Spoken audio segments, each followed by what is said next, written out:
all of this stuff going on in the market, which could be characterized by a hater or a skeptic as manipulation. Wall Street is just one of the actors, but if they do stupid stuff, if they like manipulate, it's capitalist trading with an agenda that's different than yours or mine because they're going to short it at the top, they're going to cover their short at the bottom. Michael Saylor argues that Bitcoin's price fluctuations are not random but are often driven by large traders who manipulate the market for profit.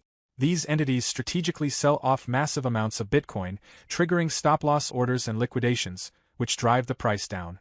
Once the price has sufficiently dropped, they buy back Bitcoin at a discount, profiting at the expense of smaller investors. Saylor sees this as an inherent aspect of free markets, where those with capital and strategy can influence prices. He further explains that Bitcoin is the freest market in the world because it operates 24/7 with no restrictions on shorting or leverage. Unlike traditional financial markets, where leverage is limited, Bitcoin allows traders to take highly leveraged positions instantly, increasing both volatility and opportunity. While some view this as manipulation, Saylor sees it as a natural function of an open financial system. He argues that large players create liquidity and stability by continuously trading, even if their actions cause extreme price swings. Ultimately, Saylor believes that free markets thrive when participants are allowed to make independent decisions, even if some make poor ones. He sees Bitcoin's constant trading as a form of self-regulation, where those who make smart moves gain wealth and influence, while those who trade poorly lose out. This dynamic, he asserts, drives efficiency and innovation in financial markets.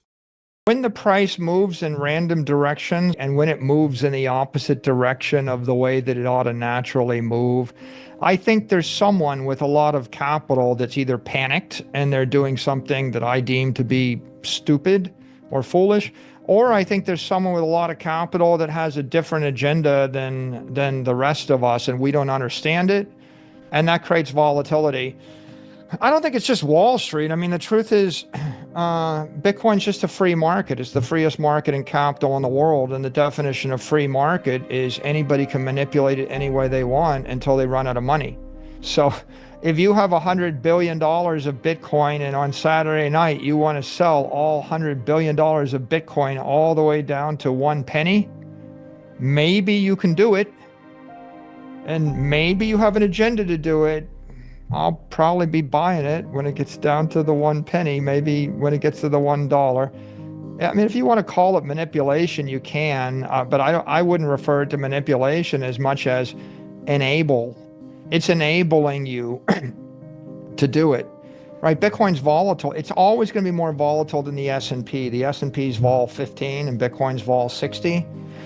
It's always more volatile, but the reason it's more volatile is because if you had $1 billion and you just had a panic attack and decided the world's going to plunge into chaos, and if you wanted to take a $10 billion or a $100 billion short position on the economy, the only way you could do it was Bitcoin.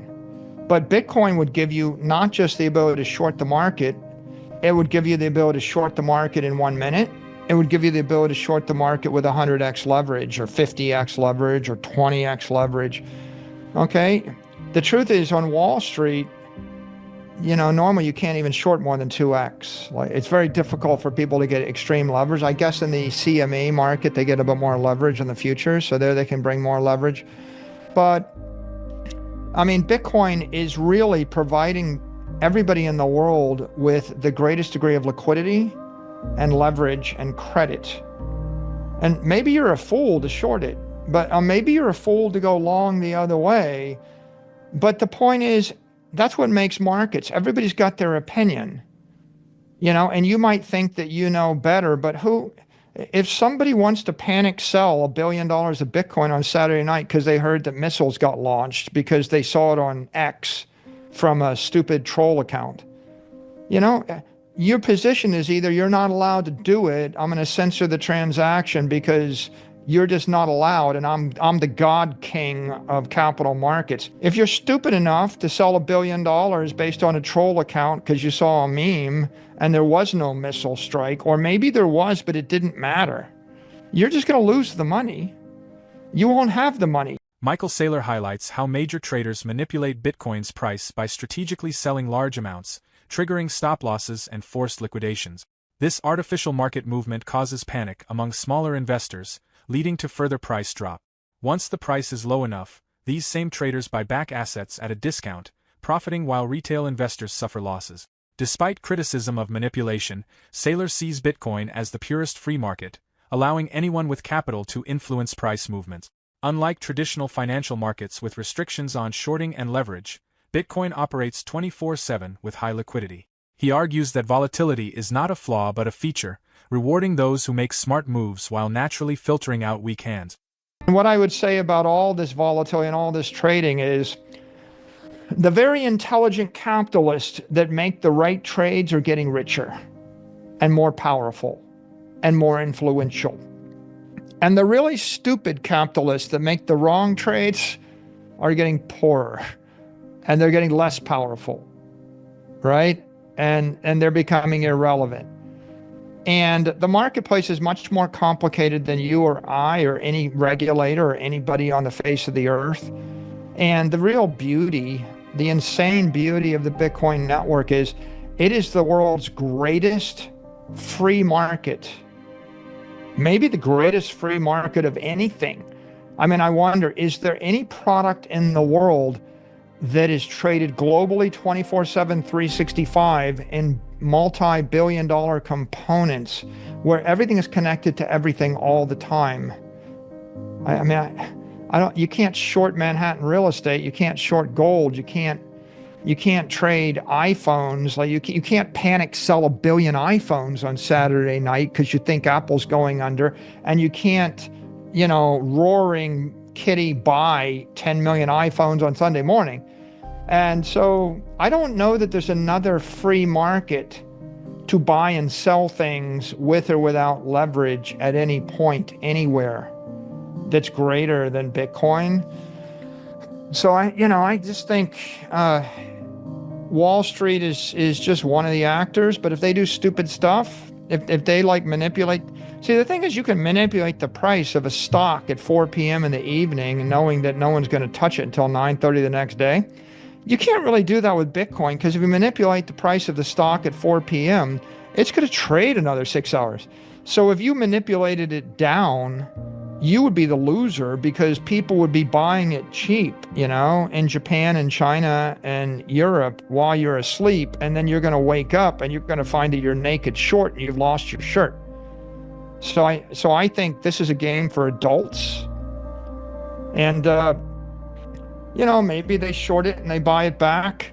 And maybe you don't like the fact that they shorted 1 billion in the morning and bought back 1 billion in the afternoon.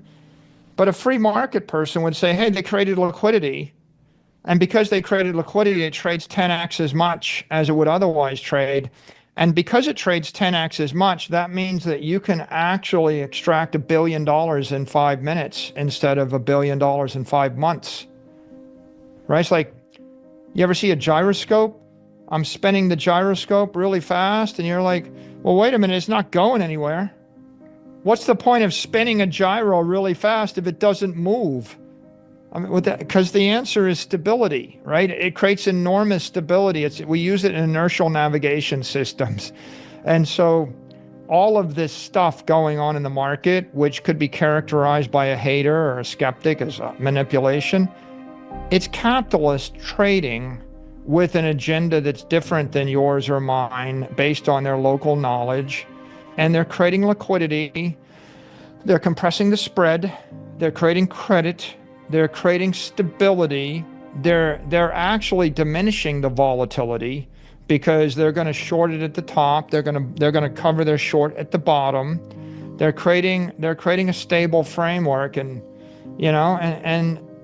the inertial navigation systems matter, the gyros matter, right? All of these things have a physical value, right, in the economy.